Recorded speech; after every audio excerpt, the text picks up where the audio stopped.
नमस्कार, स्वागत है आपका नारद मुनि लाइव के एंटरटेनमेंट सेगमेंट में। मैं हूं आपके साथ चंदन गुप्ता और कैरियोके वर्ल्ड चैंपियनशिप के इंडिया चैप्टर का जो ऑर्गेनाइजिंग टीम है, ऑर्गेनाइजर्स हैं, उनके बीच हम लोग साथ बैठे हैं और ऑर्गेनाइजर में मेन ऑर्गेनाइजर हैं सुदीप चंद्रा जी और इस चैंपियनशिप के इंडिया चैप्टर के विनर हैं रुबिन साय जी, वो हमारे बीच मौजूद हैं। तो कैरियोके शब्द ये आज की डेट में मॉडर्न संगीत में सबसे ज्यादा चर्चित नाम है और कोरोना काल में तो ये नाम इस लेवल पे पहुंचा है कि घर घर में सिंगर्स हो रहे हैं। तो ये वर्ल्ड चैंपियनशिप, इतनी बड़ी चैंपियनशिप तो 2003 से चल रही है।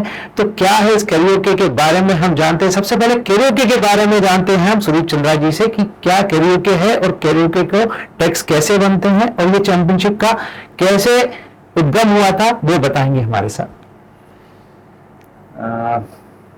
बहुत मुश्किल सवाल है और काफी लंबा सवाल है, लेकिन मैं कोशिश करूंगा छोटे में बताने की।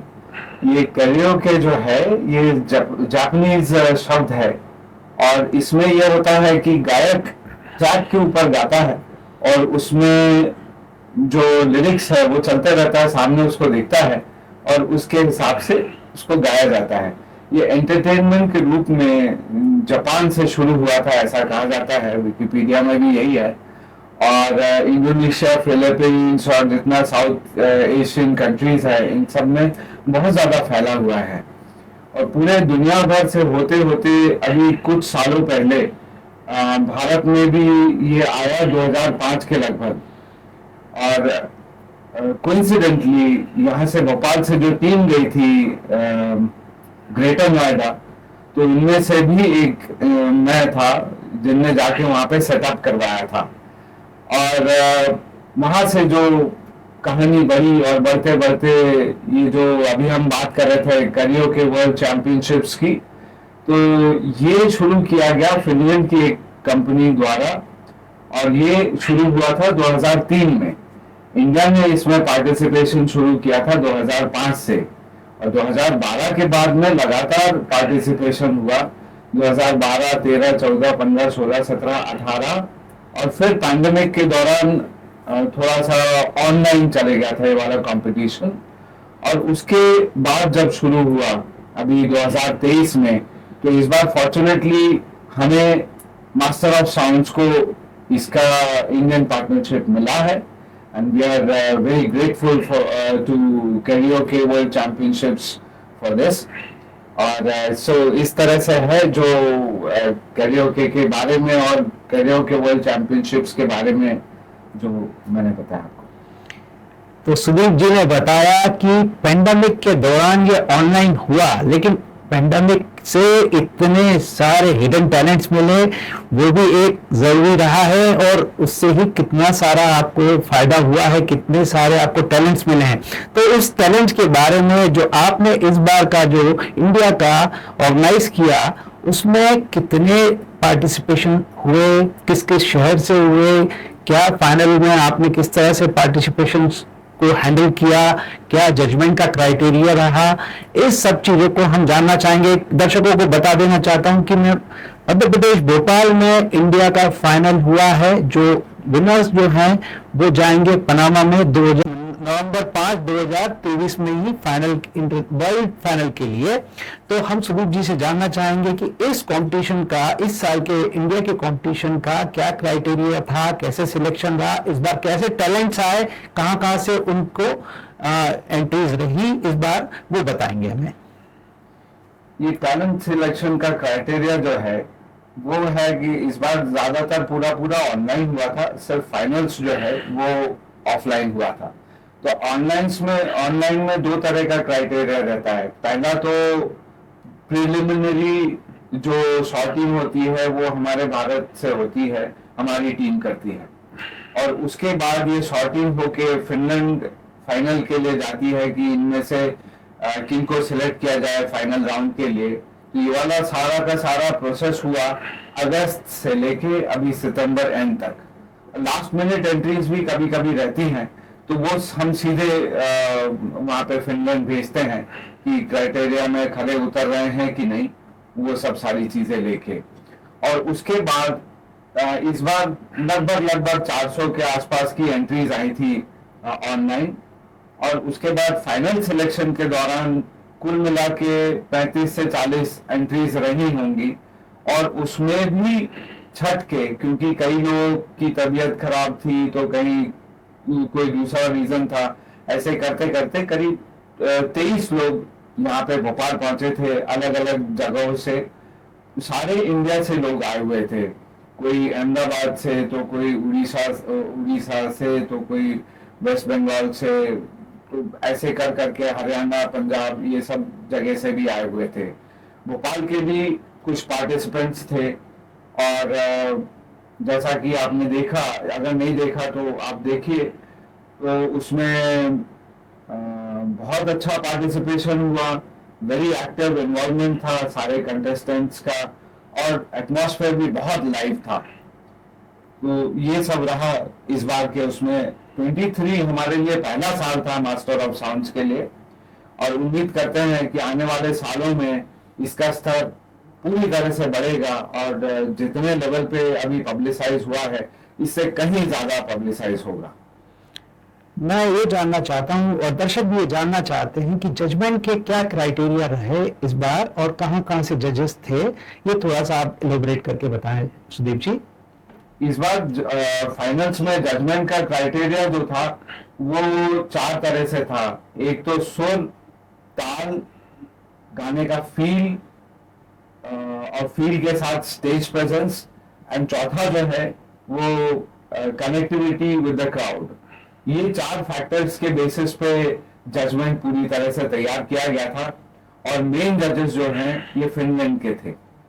ये ऑनलाइन यहाँ से प्रसारण हुआ था, सीधा प्रसारण, और वहां से रिजल्ट्स, ठीक कॉन्टेस्ट खत्म होने के बाद वहां से रिजल्ट्स आए थे।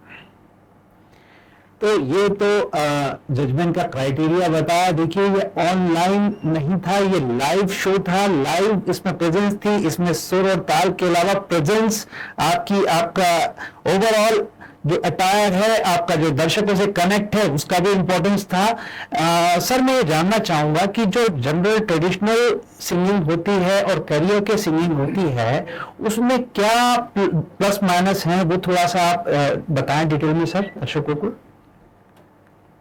ये थोड़ा हटके सवाल हो गया लेकिन बड़ा इंटरेस्टिंग है। जो ट्रेडिशनल सिंगिंग होती है तो उसमें देखा जाए तो किसी तरह की बंदिश नहीं होती। कलाकार काफी फ्री होता है और अपनी कला को उसी वक्त डिसाइड करके आगे पीछे कर सकता है और ज्यादा उभार सकता है। और साथ ही साथ जो कलाकार तरह तरह के इंस्ट्रूमेंट्स में साथ रहते हैं वो भी अपनी कला का प्रदर्शन कर पाते हैं। लेकिन जहां तक कि कैरियोके का सवाल है, ये एक दूसरे तरह का आर्ट फॉर्म है। यहाँ पे क्या होता है, यहाँ पे कई सारी तरह की बंदिशें होती हैं। आपको जो सुर है या जो सुर आपने कैरियोके में अपने लिए चूज कर लिया उसी में आपको रहना है। उसके बाद एक लयबद्ध है, एक समयबद्ध है, और इस तरह की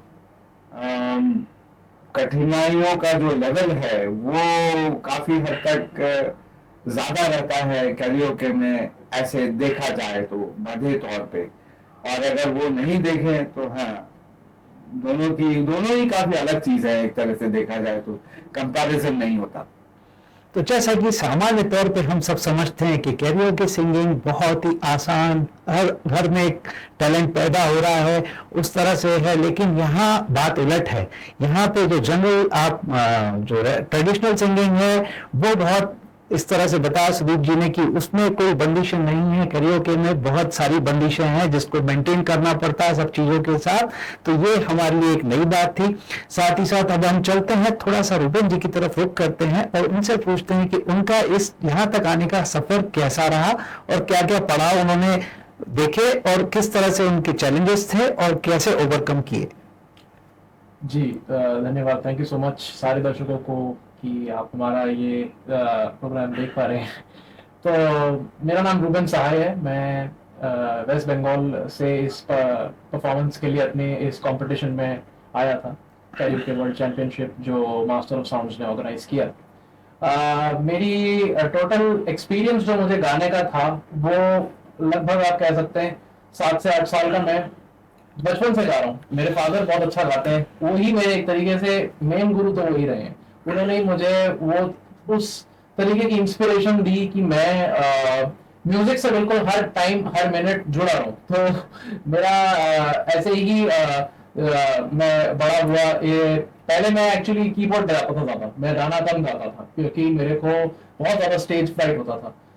बचपन में स्कूल कॉलेज में, स्कूल में भी मैंने 1-2 परफॉर्मेंसेस करी, लेकिन वो उस लेवल पे मैं उस टाइम नहीं था। लेकिन जो चीज मुझे ड्राइव कर रही थी लगातार वो ये थी कि मैं अपनी काबिलियत ढूंढूं सिंगिंग में। अच्छा, तो सिंगिंग की बात एक होती है और कैरियोके की एक बात होती है। कैरियोके में मुझे सबसे ज्यादा इंटरेस्ट आया, मैं अपने फ्रेंड्स के साथ कैरियोके कॉम्पिटिशंस और कैरियोके जैसे जहां जहां पे होल्ड होते हैं मैं उन पे जाता था। तो मुझे इंटरेस्ट आने लगा कि ये एक अच्छा सोशलाइजिंग आर्ट फॉर्म है जिसमें बहुत सारे लोग वैरायटी तरीके के गाने गा सकते हैं। और लेकिन इसमें अपनी अपनी कुछ कुछ जैसे उन्होंने बोला बंदिशें हैं, कुछ लिमिटेशंस हैं।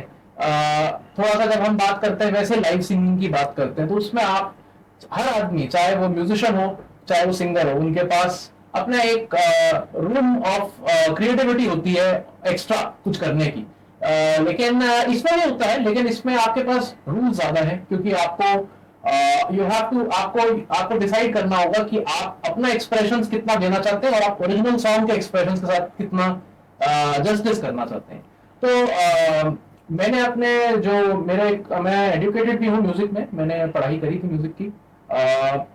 उसके बाद मेरे को लगभग मैं सिंगिंग में ही था, कैरियोके में मैं बाद में आया हूँ। लेकिन जो मुझे चीज का सबसे ज्यादा फोकस लगा वो ये था कि वैरायटी ऑफ सॉन्ग सिलेक्शन, इस चीज पे मेरा फोकस आने लगा धीरे धीरे। कि देखिए, हम सबको संगीत पसंद है, ऐसा कोई मैं ये नहीं जानता किसी को जिसको संगीत ना पसंद हो। हमें सब हर तरीके के गाने पसंद है, हर तरीके की आर्ट साउंड से रिलेटेड पसंद है। लेकिन जब आप अपनी पसंद एक आपकी पसंद है और एक चीज है कि आप बेस्ट क्या गा सकते हैं, तो सारा गेम हमारा होता है कि हम कैसे अपनी डिस्कवरी में घुसे। तो उस चीज पे मैंने फोकस किया। मेरे पास चैलेंजेस मेनली ये, पहला चैलेंज तो यही था कि सॉन्ग सिलेक्शन क्या किया जाए, क्योंकि एक कंपटीशन है, ये एक आप बहुत बड़ी रिस्पॉन्सिबिलिटी है क्योंकि आप नेशनल लेवल पे आप ये चीज कर रहे हैं। अलग अलग सिंगर्स आ रहे हैं, अलग अलग इन्फ्लुएंस लेके आ रहे हैं, अपने म्यूजिक का इंस्पिरेशन लेकर आ रहे हैं। तो चैलेंज सबसे पहला तो यही था कि वैरायटी, जितना टैलेंट है इंडिया के अंदर, उससे मैं एक्सपोज हुआ इस कंपटीशन के अंदर। मेरा पर्टिकुलर रीजन इसी साल ये कंपटीशन इसलिए लेने का मेरा ट्रस्ट था कि मेरे पास गाइडेंस बेस्ट थी इस टाइम पे। मुझे मास्टर ऑफ साउंड्स की टीम ने बहुत सही गाइड किया और वो उन्होंने बहुत कुछ बाकी सिंगर्स को भी किया। उससे हमें एक आइडिया मिला कि हम जो सीखे हमने सीखा है, अपने एक्सपीरियंस से सीखा है। लेकिन वो कहते हैं ना कि जो एग्जैक्ट रूल्स हैं, you have to know them, you have to पूरी तरह आपको उस पर विश्वास जताना पड़ेगा। तो उस तरीके से मास्टर ऑफ साउंड्स की टीम ने पूरा हमें हेल्प किया। मैं मेरा फोकस तीन और चार चीजों पे था। पहला तो यही था, जैसे उन्होंने बोला कि सुर ताल, मुझे अपना फोकस मेंटेन रखना था उस पर। दूसरी चीज था कि मेरी जो वॉइस है वो ऑडियंस के साथ कनेक्ट हो रही है, यानी कहीं ऐसा ना हो कि मैं पूरी तरह टेक्निकल में चला जाऊं। तो इसमें ये चीज होती है कि आप या तो बैलेंस बना के रखिए, एक तो कि क्या आप पूरी तरह ओरिजिनल सिंगर की तरह गाना चाहते हैं या आप अपना स्टाइल। तो इसमें एक बैलेंस बनाना, मेंटेन करना, ये एक चैलेंज होता है कैरियोके में। एक कैरियोके की खूबसूरत एडवांटेज भी है कि कैरियोके में जब आप नहीं गा रहे हैं, जो अंतरों के बीच में जो म्यूजिक होता है, आपको एग्जैक्टली पता होता है कि कितने देर बाद आपको कब गाना है। तो वो एडवांटेज भी होती है। लेकिन मैं आपको ये बोलूंगा कि मैं बहुत इंप्रेस था इस बार के अपने इस एक्सपीरियंस से, और चैलेंजिंग था मेरे लिए। बट थैंकफुली सबका आशीर्वाद से ये अभी मटेरियलाइज हो रहा है। अभी इसका अगले पड़ाव पे हम पूरी मेहनत करेंगे कि इंडिया को, भारत को बेस्ट तरीके से रिप्रेजेंट कर सके। तो हमने ये जाना कि ऑर्गेनाइजर सिर्फ ऑर्गेनाइजर नहीं था, एक बेटर कोच था, बेस्ट कोच था, जिसने सारे के सारे पार्टिसिपेंट्स को ट्रेनिंग दी प्रॉपरली बढ़िया आउटपुट देने के लिए। जैसा कि अभी हमने विनर से सुना, ये विनर के साथ साथ एक बहुत अच्छे इंसान भी हैं, तो हम उनसे जानना चाहेंगे कि उन्होंने कोई बड़ी म्यूजिक की शिक्षा ली है, उन्होंने अभी ऐसा बताया, तो म्यूजिक की शिक्षा कोई गुरु से ली या सेल्फ रियाज करके ली या कोई बुकिश ली, कैसे क्या उन्होंने इस अपनी पूरी जर्नी तय की इस लाइन पे, ये हम थोड़ा जानना चाहेंगे रूबेन जी से। जी, तो मेरी जो म्यूजिक की पढ़ाई थी वो मेरी बाकी पढ़ाई के साथ ज्यादातर दिल्ली में हुई। उसमें मैं एक्सपोज हुआ ज्यादातर वेस्टर्न कल्चर के म्यूजिक से काफी ज्यादा। तो मैं एक म्यूजिक स्कूल में मैंने थ्योरी और प्रैक्टिकल दोनों पे फोकस किया। मुझे एक सेल्फ टॉट भी कह सकते हैं आप एक हद तक, क्योंकि गुरु आपको ऊपर ऊपर आपके अंदर की जो काबिलियत है उसका आपको नोटिस कराता है, लेकिन चमक पे काम तो आपको खुद ही करना पड़ता है। और वही मैंने उस पर फोकस किया कि मैं आपको बताता हूँ कि मैं अपने गाने की प्रैक्टिस कैसे करता था। मैं जो गाना मुझे पसंद था मैं उसको रोक रोक के पार्ट पार्ट उसको रिकॉर्ड करता था, ताकि उससे मेरे अंदर वो पूरी तरह घुस जाए। इस तरीके की टेक्निक्स मैं अपनाई ताकि गाना बिल्कुल आपके अंदर, जैसे कहते हैं कि म्यूजिक जो होता है, म्यूजिक हमारे कॉन्शियस के पार की चीज है, मतलब हमारे अंदर, रूह के अंदर घुस जाती है। वो तभी हो सकता है जब हम सरेंडर करें कहीं ना कहीं अपना कंट्रोल इसके ऊपर से और पूरी तरह उस चीज में घुस जाए किसी भी आर्ट फॉर्म में। तो फोकस मेरा ऐसे ही था पूरी तरीके से। तो मैं अच्छे अच्छे म्यूजिशियन से भी मिला, इससे मेरे को एक इंस्पिरेशन लगी हुई कि ये काम लोग करते हैं सब। अभी कोविड के टाइम पे बहुत लोगों ने कैरियोकेज बनाया, कैरियोकेज अपने रिकॉर्ड करे, सब अपने घरों पे अकेले थे, लेकिन एक इंस्पिरेशन होती है, कुछ करने का जज्बा होता है। वो चीज मेरे अंदर भी उस टाइम ज्यादा बढ़ी क्योंकि मेरे पास थोड़ा टाइम आया सबकी तरह, तो मैंने उस चीज पे अपना काम किया, निखारने की कोशिश करी अपने आप को। और जो मैं रियाज करता था, मैंने ऐसा देखा कि क्या टाइम है मेरे लिए पूरे दिनचर्या में, ऐसा कौन सा टाइम है जब मैं अपना बेस्ट दे पाता हूँ। तो अपनी काबिलियत को पहचानने का जो काम है वही मुझे लगता है ये जिंदगी है। तो यही मैं कहना चाहूंगा इस पे। तो रूबेन जी ने बताया, वैसे गुरु तो वाकई ही सिर्फ रास्ता दिखाता है और उस पथ पे बढ़ने के लिए हमको पुश करता है, बढ़िया वाला पुश देता है वो। तो रूबेन जी को ऐसे गुरु मिलते रहे। रूबेन जी, लेकिन हम ये भी सुनना चाहेंगे आपसे कि आखिरी फाइनल राउंड आपने जीता, तो किस गाने के साथ जीता, तो दर्शकों को उसकी बानगी जरूर आप सुनाए प्लीज। जी, ये मेरा सौभाग्य है कि ये मुझे ऐसा अपॉर्चुनिटी मिली है। तो मैंने असल में ये गाना मैं बचपन से सुनता था। बहुत सारी जैसे स्कूल कंपटीशन, पार्टी घर पे हमने करा जैसे परिवार वालों के साथ, तो मैं प्रैक्टिस करता था ये गाना। इसका नाम है डूबा डूबा रहता हूँ मैं। ये मोहित चौहान जी ने गाया है, उनके प्राइवेट एल्बम, उनका बैंड था सिल्क रूट, उसका गाना है ये। बहुत ही लाइट गाना है, मतलब मन को बस आप खेल जाते हैं इस गाने में। आप भी ऐसा लगता है क्योंकि आप भी खेल रहे हैं उनके साथ जैसे वो खेल रहे हैं गाने। और तो इसी चीज पे मुझे इसका जो अंतरा है इसका बहुत लुभाता है एक तरीके से। शब्दों की बात नहीं है, लेकिन शब्दों के पीछे का जो एक्सप्रेशन है उनका, ऑनेस्टी, एक सिंसियरिटी दिखती है मोहित चौहान जी की आवाज में और उस पूरी टीम की जिन्होंने ऐसे गाने बनाए हैं। पहली चीज तो मेरा सल्यूट है ऐसे लोगों को जिन्होंने आर्ट में बहुत बढ़िया योगदान दिया है। मैं 2 लाइनें अगर आप सबकी इजाजत हो तो मैं अंतरे की ये गाना चाहूंगा कि थोड़ा सा मैं ऐसे। बिल्कुल, इजाजत नहीं, रिक्वेस्ट है आपसे। Thank you so much, thank you. तो तुम जल गए, दिल जल गए मेरे ख्वाबों में, बन जाओ तुम मेरे हमसफर। तुम जल गए, दिए जल गए मेरे ख्वाबों में, बन जाओ तुम मेरे हमसफर। बेवफा सुनो बेवफा, बेवफा न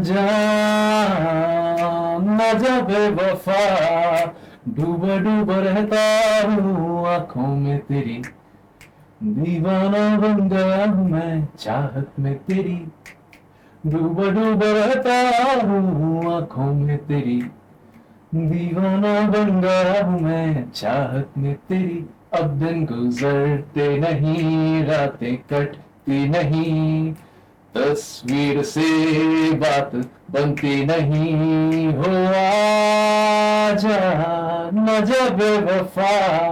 thank you so much. Very nicely son. अगला सवाल सुदीप जी से, बल्कि आखिरी सवाल सुदीप जी से, कि ये वर्ल्ड चैंपियनशिप पनामा में हो रही है 5 नवंबर से लेके 9 नवंबर तक, तो उसकी आपने क्या तैयारी की, और as a organiser of India का राउंड और एज ए कोच आप क्या तैयारी के साथ जा रहे हैं रुबिन के साथ, वो थोड़ा सा शेयर करें आप सर। पहले आपको थोड़ा बताऊं, ये 6 नवंबर से 11 नवंबर तक रहेगा, और इसमें जो वहाँ पे टीम है, इन लोगों ने हर दिन के हिसाब से प्लान आउट करके रखा है। रुबिन जी और इनके जितने सारे कॉम्पिटिटर्स हैं, इन लोगों को 8 गाने तैयार करके आने के लिए कहा है, जिसमें से 4 गाने ये लोग शेड्यूल के हिसाब से हर दिन गवाएंगे। अब वो वहां जाके उनको पता चलेगा कि एग्जैक्ट पर डे का कैसा शेड्यूल रहेगा इन लोगों का, और डे के हिसाब से, लाइक मंडे हम वहाँ पे पहला दिन रहेगा हम लोगों का, एंड सैटरडे हम लोगों का लास्ट डे रहेगा। तो सैटरडे के हिसाब से ये है कि सारे दुनिया के जितने कंट्री पार्टनर्स हैं, उन लोगों के लिए दिन वाला फिक्स रहता है, और उसके जितने सारे पहले वाले दिन हैं, इसमें कॉम्पिटिटर्स आपस में राउंड के हिसाब से एक एक करके आगे बढ़ते जाते हैं। जो बाकी के 4 गाने हैं, ये मेरे ख्याल से रिजर्व के हिसाब से इनने रखवाए हैं। अब देखिए, हमको जिस तरह से आइडिया है उसी हिसाब से बताया। मेरा एक सवाल उन लोगों से था कि भाई, हम तो आर्टिस्ट भी हैं और साथ ही साथ ऑर्गेनाइजर भी हैं, तो हमारे लिए क्या है? तो वहाँ के जो प्रोजेक्ट डायरेक्टर हैं, उनने कहा चिंता मत करिए, सैटरडे आपका दिन है, सारे दुनिया के जितने कंट्री पार्टनर्स हैं, ये सब मिलके उस दिन एक काइंड ऑफ कंपटीशन करेंगे और देखेंगे कौन जीतता है। तो इंडिया से मेरा भी चांस है, मैं भी जीत के आऊंगा। तो बहुत बहुत शुभकामनाएं हमारी तरफ से और हमारे पूरे परिवार की तरफ से आप सभी को। All the very best. Thank you.